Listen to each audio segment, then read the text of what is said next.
Saudara, polisi menyebut ada sekitar 100 bom disiapkan oleh terduga teroris yang ditangkap di Condet dan Bekasi. Jenis bom mulai dari bom panci hingga yang berdaya ledak tinggi. Dari penggerebekan di Bekasi, Jawa Barat dan Condet, Jakarta Timur, pasca bom bunuh diri meledak di depan gereja katedral di Makassar, Sulawesi Selatan, polisi menemukan sekitar 100 bom yang disiapkan.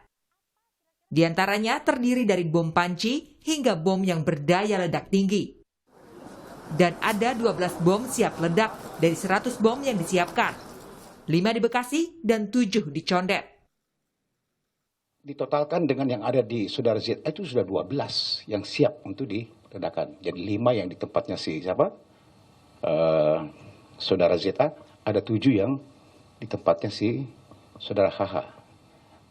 Ada 2 kilogram lebih, ada lagi yang memang akan dicampurkan lagi. Kalau mau ditotalkan semua itu hampir 100 lebih bom yang akan disiapkan. Namun polisi masih mendalami kaitan para terduga teroris dengan bom bunuh diri di depan gereja Makassar, Sulawesi Selatan. Sementara dari Makassar, polisi kembali menangkap 3 orang yang diduga terkait dengan pelaku bom bunuh diri. Ketiganya merupakan perempuan dan diduga mengetahui rencana pengeboman.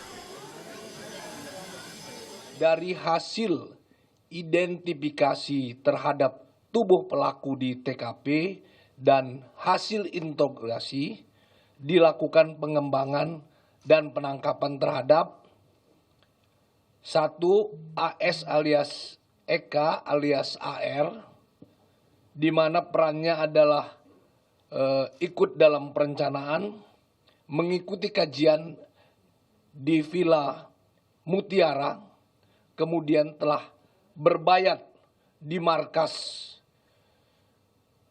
EPI, markas EPI yang merupakan markas organisasi yang sekarang terlarang. Dari 13 korban bom bunuh diri, 1 orang sudah diizinkan pulang dari Rumah Sakit Bayangkara, Makassar. Sementara 12 korban bom lainnya masih dirawat di 2 rumah sakit, yakni Rumah Sakit Bayangkara dan Siloam, Makassar. Korban yang ditangani atau dirawat di Rumah Sakit Makassar berkurang 1 orang, artinya 1 orang sudah dipulangkan. Dari kemarin 13 orang yang ada di sini, dengan dipulangkannya 1 karena kondisinya sudah stabil, tinggal 12 orang. Kemudian 2 masih ada di Rumah Sakit Siloam.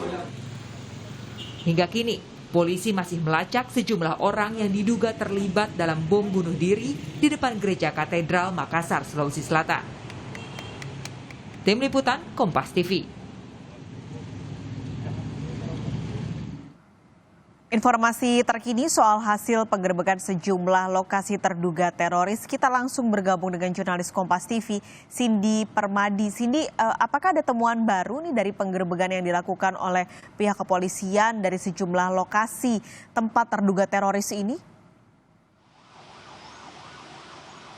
Ya, Paskalis, polisi masih melakukan pendalaman karena memang masih ada sejumlah pertanyaan ataupun juga tanda tanya yang masih perlu diselidiki lebih jauh oleh polisi. Memang untuk 4 terduga teroris yang ditangkap pada hari Senin lalu, dalam tanda kutip ini menjadi buntut dari adanya bom bunuh diri yang terjadi di Makassar. Menjadi buntut ini dalam arti karena Kapolri pasca terjadinya bom bunuh diri di Makassar itu, Kapolri menginstruksikan kepada jajarannya untuk meningkatkan kewaspadaan terhadap bahaya dan juga ancaman teror. Beberapa tanda tanya yang kini juga masih diselidiki lebih jauh oleh polisi, diantaranya adalah apakah ada keterkaitan antara 4 terduga teroris ini dengan pelaku bom bunuh diri di Makassar. Kemudian juga apakah ada keterkaitan antara 4 terduga teroris ini dengan Ormas Front Pembela Islam, karena atau melihat dari beberapa barang bukti atribut FPI yang ditemukan polisi di lokasi.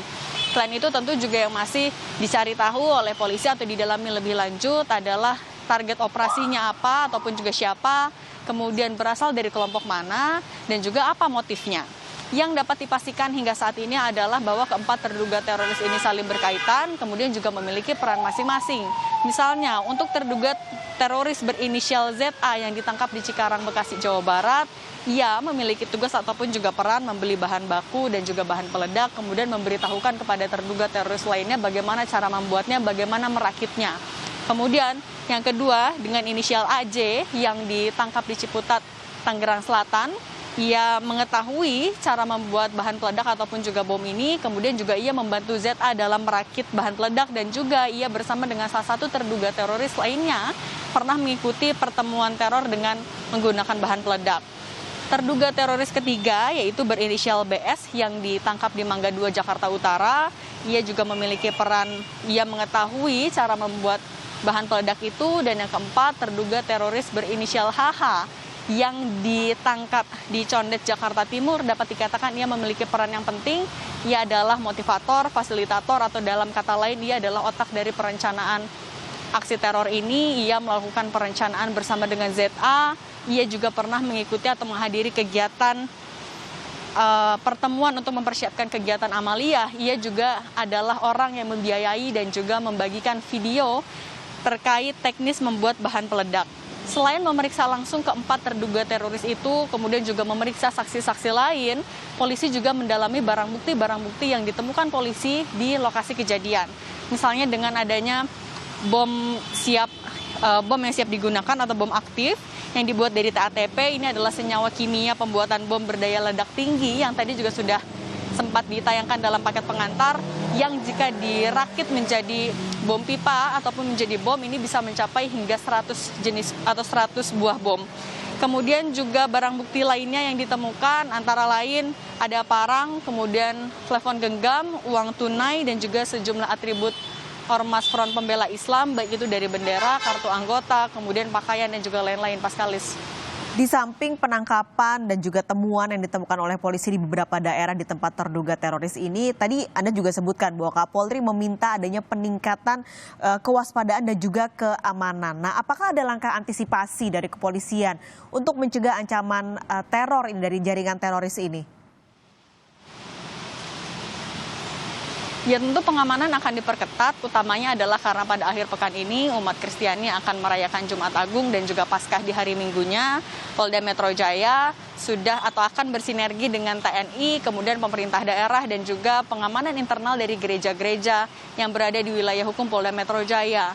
Kemudian juga berkoordinasi dengan pihak gereja karena akan memantau CCTV dan jika diperlukan tidak menutup kemungkinan CCTV itu nantinya akan ditambah.